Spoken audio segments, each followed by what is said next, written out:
残酷な天使のように少年よ神話になれ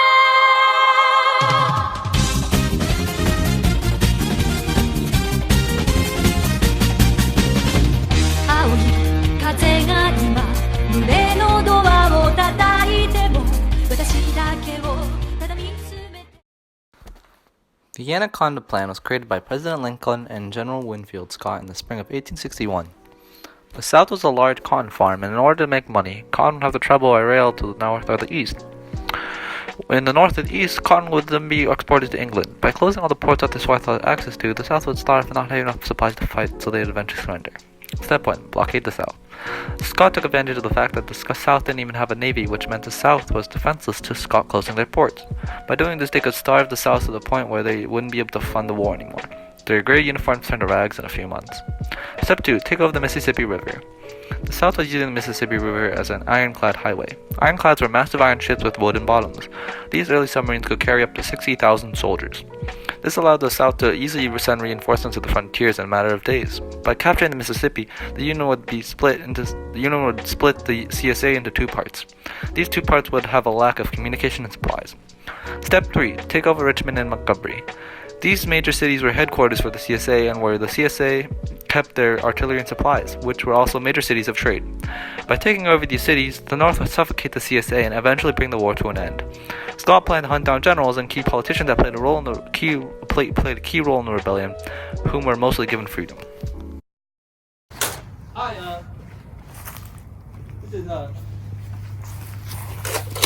is South Uber Eats. Yeah.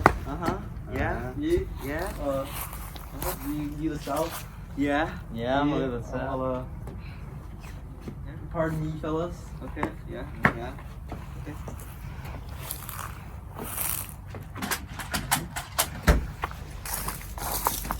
It's locked, buddy. You got the door? Yeah. It's locked. The door. Okay. It's locked. Well, It's locked. you got your Uber Eats, guys. Yeah. You Thank gotta take you. my Uber Eats. Okay. No. You pull it out of here. Yeah, get Pull it out of here. You gotta shoot him. You gotta shoot him down.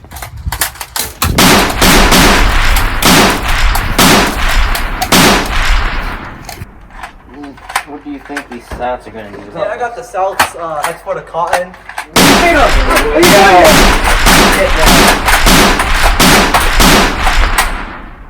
On July 17, 1862, Congress passed the Militia Act, which allowed the employment of persons of African descent. At the beginning of the War Department refused any African Americans hoping to volunteer for the Union Army. Although it sounds like a good thing that Congress passed this act, the content of the act itself left much to be desired. African Americans were paid much less than their white counterparts. At the beginning, African Americans served in non-combat roles such as being a nurse. Obviously, with the inclusion of black soldiers came outrage and backlash. They would get less of the bounty and receive less medicine. The increasing amount and heroic sacrifices of these black soldiers made it very difficult to negotiate a treaty that would preserve slavery with the Confederacy.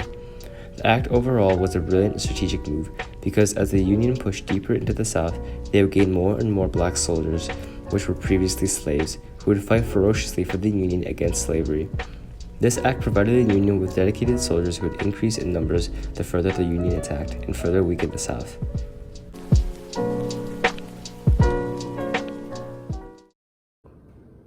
Sold!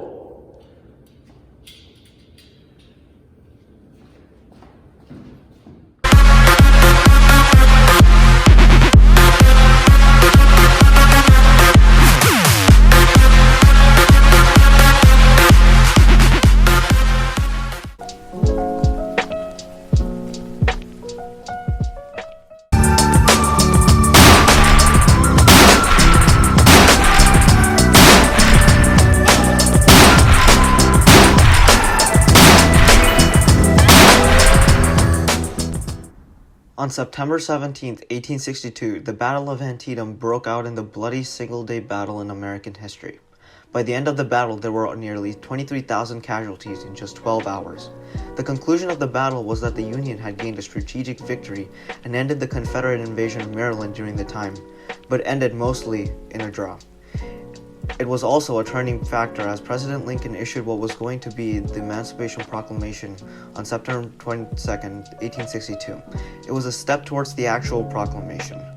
The battle was led in the Confederate side by Robert E. Lee and the Union side by George McClellan. It was a blow to both sides in terms of soldiers lost, but the Union got a strategic victory and defended Maryland.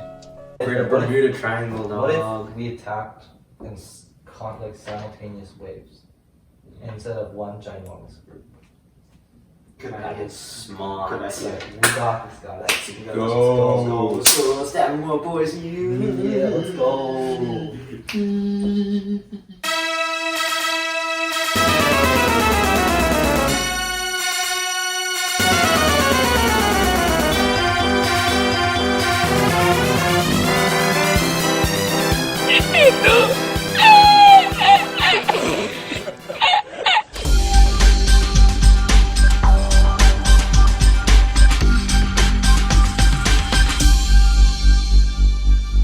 Pew News.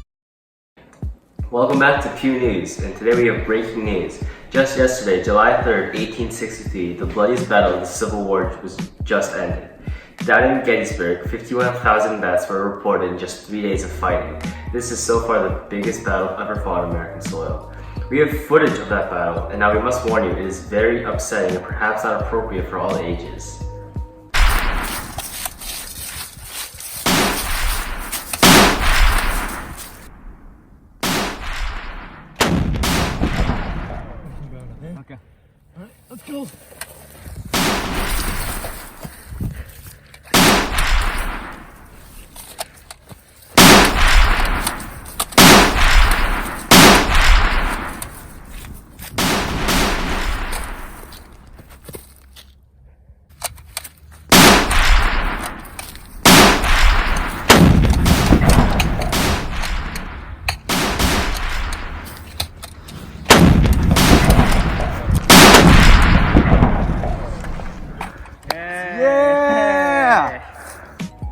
This was a horribly tragic battle with shattered families on both sides. Lincoln is planning to visit Gettysburg later to address the mourning country.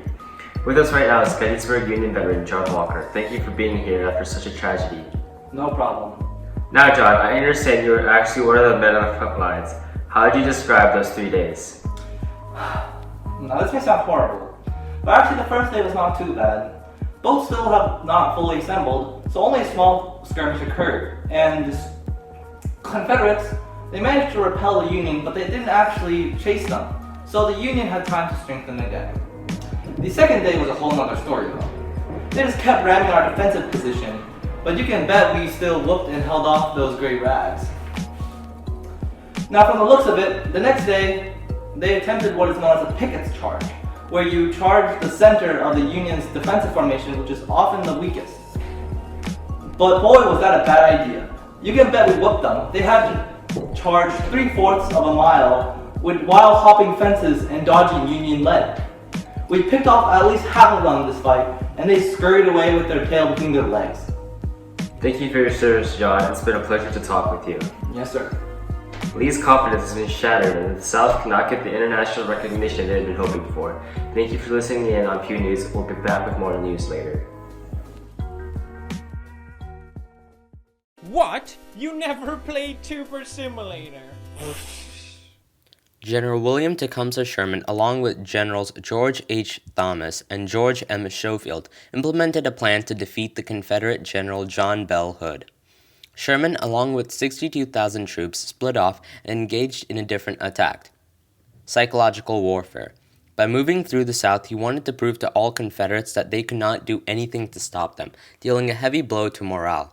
Sherman preferred this to the unconventional slaughter which battles bring.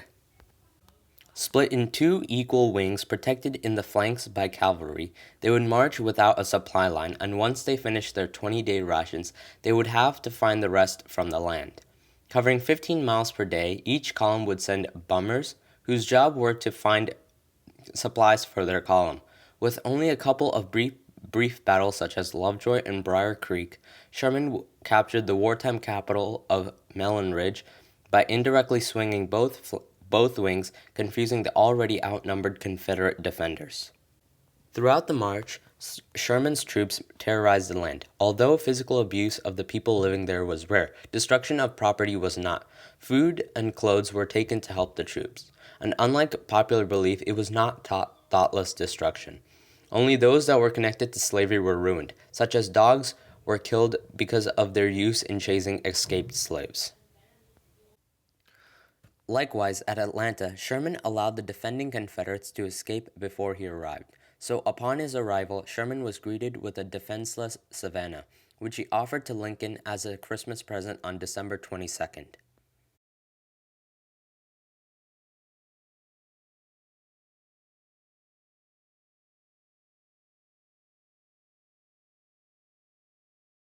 I beg to present you as a Christmas gift the city of Savannah, with 150 heavy guns and plenty of ammunition, and also about 25,000 bales of cotton.